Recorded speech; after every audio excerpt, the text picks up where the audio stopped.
Hanging out. Mr. Credit here, as usual, weekdays at noon, right after Ray Lucia, say the station in your dial. That is, if you care about being smarter than everyone else.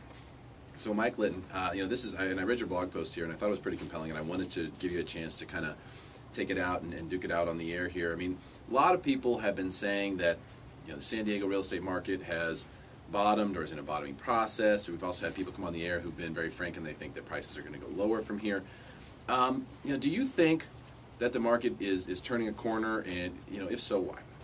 Well, to be perfectly honest, in 6 months we'll know whether we hit bottom or not. That's the honest answer. Do I feel like we've hit bottom, and do I feel like we're on our way back up? Yes, and I'll tell you why.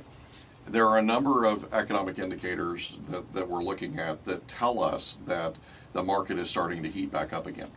And not the least of which is inventory is extremely low. In fact, in some areas below $600,000 sales price.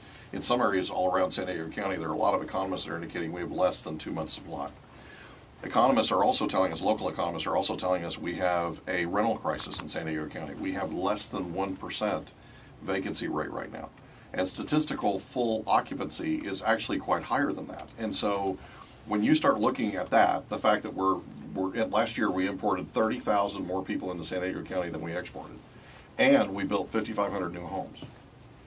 Start looking at those numbers. Start thinking about how those things affect what's going on currently. Now, what we're starting to see is the phone ringing more. We're closing more escrows. We're selling more homes. Now, bear in mind that there is something in particular that everybody needs to know, especially sellers. Buyers right now are incredibly value conscious. They have been for a number of years because they've had a buyer's market for a number of years.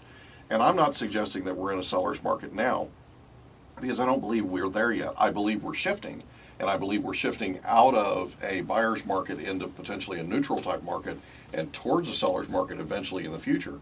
And I believe the fundamentals are there that if given enough time that we could get there.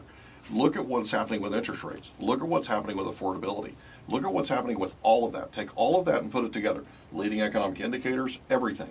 When you put all of it together, what you see is the fundamentals are there. The foundation's been built for a market turnaround. Has it actually happened? We'll find out one of these days. We'll know when we look back and we see the numbers.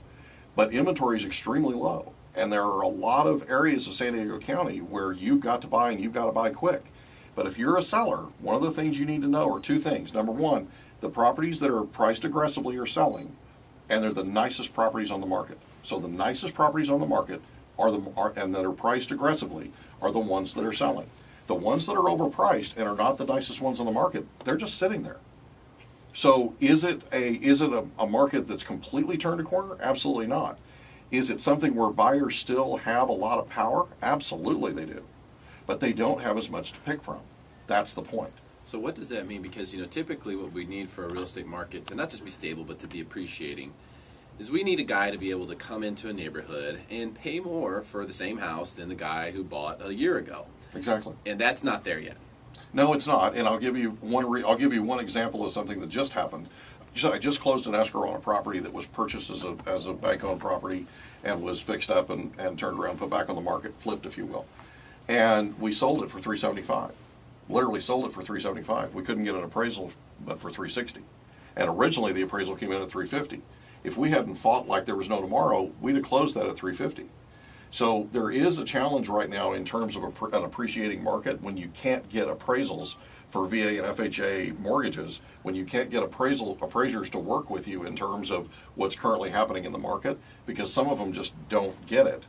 And appraisal is an opinion of value. JJ will tell you that. It's an opinion of value. I didn't agree with this particular appraiser's opinion. I pointed out why. I believe I was right. I believe he was wrong. I believe it should have closed at $375. And by the way, that would have been an example of price appreciation. Right. So what is the control on that, JJ? Because we've talked about a lot of times, how you guys have not only just underwriting control, but some appraisal control as well. Could you help on something like that? Well, yeah, definitely. I mean, there's always a reconsideration of value that you can implement at any time. I don't care if it's on a refinance or if it's on a purchase. I mean, when we run into these situations, you can't just put your hands up and say, oh, okay, the appraised value is this. Right. I mean, especially on the houses that have been fixed up and have been turned over, I mean, appraisals are subjective because what is the value of the work and the material that's gone into the property to fix it up? I mean, how much is that worth? And that's where the subjectiveness comes into the appraisers, and when they're making these adjustments on value, and that's how the values need to come up.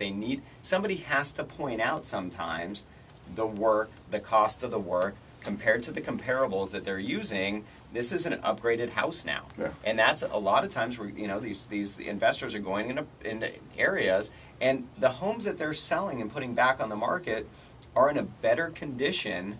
They're going to, last longer because there's new material going into those homes, and that's the value that needs to be adjusted for. So you can make these fights. And on the appraisals, I mean, when we talk about like turning the market, 3 appraisals, and one thing that I look at, in a downward market, you have, appraisers have to pull the statistical analysis of that particular zip code and area, Right. and say, okay, value is declining. Well, we were, in a declining market for many, many years here. Exactly. And then it became stable, and for the first time, 3 appraisals in just last week have come in with increasing values. Right. Now that's exciting to me, only because we're never going to know when we're past the bottom until Yeah. we're far past it. Exactly. But when I start to see the statistical data coming through on appraisals that show that areas are increasing, 3 different zip codes here, that's kind of a sign for me that, hey, you know what, maybe we are past this thing.